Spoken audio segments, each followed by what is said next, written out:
तो इस प्रकार हम परमात्मा की तलाश करते हैं, और भगवान की जब तक हम मर्यादा में रहेंगे तब तक काल का कोई भी दाव नहीं लग पाएगा। हम काल को चांस दे देते हैं मर्यादा भंग करके।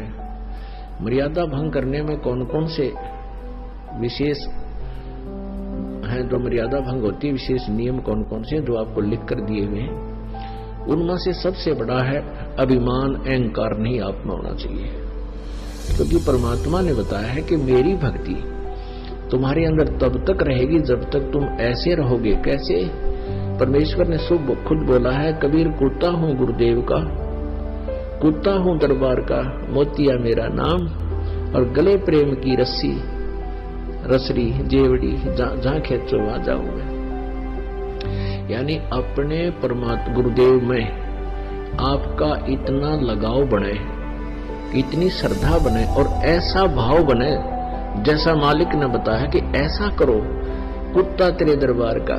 जैसे आप यहाँ आते हो सत्संग में, यहाँ अभिमान नहीं करना चाहिए। पुण्यात्माओं, ये बातें हम रोज रोज बताते हैं, लेकिन श्रोताओं बदलते रहते हैं। हम फिर रोजाना इन बातों को रिपीट ना कर पाने से तो कुछ एक को ना समझ में आती, तो रह रहकर हम बताते रहते हैं, और उसको ध्यान दिया करो इन बातों पर। परमात्मा कहते हैं ऐसे रहो यहाँ पर सच्चे दरबार में, क्योंकि यहाँ रिहर्सल करनी है हमने भगवान के पास जाने की। अब जब परमात्मा आपके सामने होगा, पहले इस दास के रूप में होगा, और वहां आपकी परीक्षा होगी। जो जैसा भी यहाँ जिसने रिहर्सल में अपने आप को ढाल दिया है, जैसा जिसने मोल्ड किया है, उसका वैसा ही स्वभाव होगा जब यहाँ से जाओगे। तो जहाज में बैठाने से पहले वहां ये दास के रूप में परमात्मा विद्यमान होंगे, और आप जी का फिर वहां जैसा भी स्वभाव होगा, जैसा भी आपने यहाँ बर्ताव किया होगा, जैसे भी अंदर में सोच इस दास के प्रति होगी, आपकी वैसी ही रहेगी वहां भी। तो वहां तो आपके माथे पे जैसे कंप्यूटर में आ जाएगा ना, अपने आप यहाँ लिखा पाओगा रिजेक्टेड, रिजेक्टेड या एक्सेप्टेड, बस इतनी बात मिलेगी। तो उस वहां रिजेक्ट होने से पहले हम यहां सुधार करें। क्या बताते हैं कि जैसे कुत्ता हूं गुरुदेव का, और मोतिया मेरा नाम, गले प्रेम की रस्सी, जहां खींचो आ जाना। क्योंकि हे परमात्मा कहते हैं कि गुरु जी तुम ना भूलियो चाहे लाख लोग मिल जा, और हम जैसे तो तुमको बहुत हैं, पर हम तुमसे हमको ना। आपको तो लाखों भक्त आपके हैं हमारे जैसे, लेकिन आप जैसा हमें नहीं और मिल सकता, क्योंकि इस ज्ञान से आप इतने क्लियर हो जाओगे कि इस पृथ्वी पर इस दास के अतिरिक्त आपको संत दिखाई नहीं देगा। और वो होगा इस ज्ञान से प्रमाणों के सामने। फिर क्या बताते हैं कि तो करो तो आऊं बाहुडू। जैसे कुत्ते को की एक भाषा है, तो न्यो करते ही कुत्ता भाग्य आया करे, पालतू कुत्ता या जैसा भी। और फिर कहते हैं उसको कहना चल दूर दूर वहां बैठ, तो कुत्ते को जैसे बोला करते हैं, कहते फिर दूर दूर करो तो जाऊं, और जो राखो तो ही रहूं, और जो देवो सो खाऊं। यानी परमात्मा कितना अनमोल उदाहरण में दे रहे हैं, हम इसको कितना ढाल पा रहे हैं यहाँ आकर। कुत्ता हूं गुरुदेव का, और मोतिया मेरा नाम, गले प्रेम की रस्सी, जहां खींचो वहां जाऊं मैं, जहां तुम जाओगे वहीं जाना पड़ेगा। और तो करो तो बाज्या आऊं, यानी किसी को बुलाते हैं कि गुरुजी याद कर रहे हैं, कहते दौड़ा आऊं, और कोई जमीनों के जब वहां बाहर बैठ जा भाई, तो तुरंत चला जाऊं। कहते तो करो तो बाहुडू, और दूर दूर करो तो जाऊं, और जो राखो तो ही रहूं, जो देव सो खाऊं। तो एक न्यारी आनंद आएगा आपको जब आप इस देखो अभिमान आप कितना कर लोगे। यदि किसी का यूं शरीर का बल है कि मैं बहुत तगड़ा हूं, मैं बहुत सुंदर हूं, इसको ज्ञान से समझा जा सकता है। आज कितना तगड़ा व्यक्ति है, पैरालाइसिस हो जाए 1 सेकंड में, और पड़ा पड़ा मुंह में गमाखी लकड़न पड़े हैं, और उठन दोगा भी कोई ना। और मान ले कितना सुंदर शरीर दिखाई देता आपको, इसने थोड़ा सा खर्च कर देख लो, सबका एक जैसा भाव होगा। ऊपर चाहे सुंदर है, चाहे काला है, चाहे गोरा है, अंदर मटेरियल एक जैसा है। इसमें जैसे कोई कुत्ता मरा हुआ देखा हो सड़क के ऊपर एक्सीडेंट में, उसकी कितनी दूर तक आंत लकड़ी बिखरी पड़ी होती है और चाम रोड का चिपका हुआ होता, इतना व्यवसाय आपके अपने शरीर का। तो इसमें के अभिमान करें? यदि किसी ने माया का अभिमान है, आपको बता दिया उन मायाला की के दुर्गति हो मरे है। परमात्मा कहते हैं कबीर काहे गर्भियो काल गह करकेश, और ना जाने कित मारेगा के घर के परदेश। क्या कित मारेगा?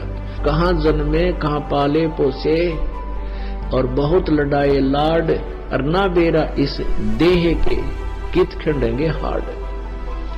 तो पुण्यात्मा इन बातों याद रखें, हम जीव हैं, हम थोड़ी सी सुविधा या कोई राज्य पद या पोस्ट प्राप्त करके धन प्राप्त करके हम अपने आप को भूल जाते हैं। यहाँ से सारी पृथ्वी का राजा है, फिर भी वो जीव है, लेकिन वो भूल जाता है, अभिमान आ जाता है। तो अभिमान जीव का सबसे बड़ा शत्रु है। जैसे रावण ने भक्ति खूब की, और ऐसी भक्ति रावण जैसी कोई कर नहीं सकता। यहाँ से काट के भगवान का निमित्त कर दिए, जैसा किया वैसा दे दिया, लेकिन उसका अहंकार नहीं गया और वो अहंकार उसको लेकर डूब गया। ऐसे ही भक्ति नाशक है ये अभिमान, ये जीव के आसपास भी नहीं होना चाहिए। यदि आपने सफल होना है, बाकी थारी मौज भाई किसी तरह करो, जैसा करोगे वैसा मिल ही जाएगा। अब प्रसंग चल रहा है, हम उसी पर आते हैं, क्योंकि रह कर बीच में ये बतानी पड़ जाती है कुछ मर्यादाएं, जिससे आप भ्रमित ना हो जाओ, मार ना खा जाओ।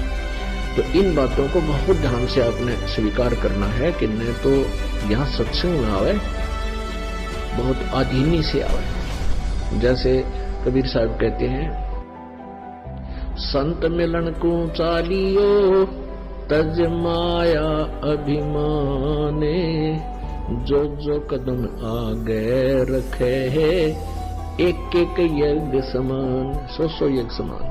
अब संत मिलन को चालिए तज माया अभिमान। जैसे कोई कितना बड़ा सेठ हो और कितनी उच्च पोस्ट हो किसी की, और उसको ये पता लग जाए, जैसे अपने फैमिली डॉक्टरों से वो ट्रीटमेंट करा रहे होते हैं, तो वो संकेत कर दे कि आप ऑल इंडिया में जाओ और इसका कंप्लीट चेक कराओ। ऐसा एक टेस्ट वहां होगा, हो सकता है आपको कोई और भयंकर बीमारी हो। फिर वो व्यक्ति जब मेडिकल की तरफ चलता है, ऑल इंडिया इंस्टीट्यूट की तरफ चलता है, उस समय उसको ना तो अपनी पोस्ट याद रहती, ना वो धन याद रहता जिसके ऊपर फूला फिरे था, उसको अपनी जान दिखाई देती। और वहां जाता है, डॉक्टर के मुंह की तरफ देखता रहता है, ये टेस्ट रिपोर्ट देख के क्या बतावेगा। और जहां कहता है यहाँ लेट जाओ, तुरंत लेट जाता है, कमीज निकाल दे तुरंत निकाल देता है, जाओ वहां खड़े हो ले जाओ ये पर्ची, वहां टेस्ट करा के तुरंत चल पड़ता है। तो ऐसे हमने यहां रहना इस परमात्मा के मेडिकल में। और आपके बहुत दीर्घ रोग है, वो दीर्घ रोग कौन सा है? जन्म और मृत्यु का, और वो ट्रीटमेंट आपका यहाँ चल रहा है। इस ट्रीटमेंट में सबसे बड़ा बाधक ये अहंकार है। तो परमात्मा कहते हैं कि जैसे तुम इस प्रकार अपने गुरुदेव के पास जाओगे, संत मिलन को चाहिए तजमाया अभिमान, तो उस स्थिति में यहाँ आते हो तो एक कदम का फल आपको एक यज्ञ के तुल मिलता है। तो हमने ये सारा ही लाभ उठाना है।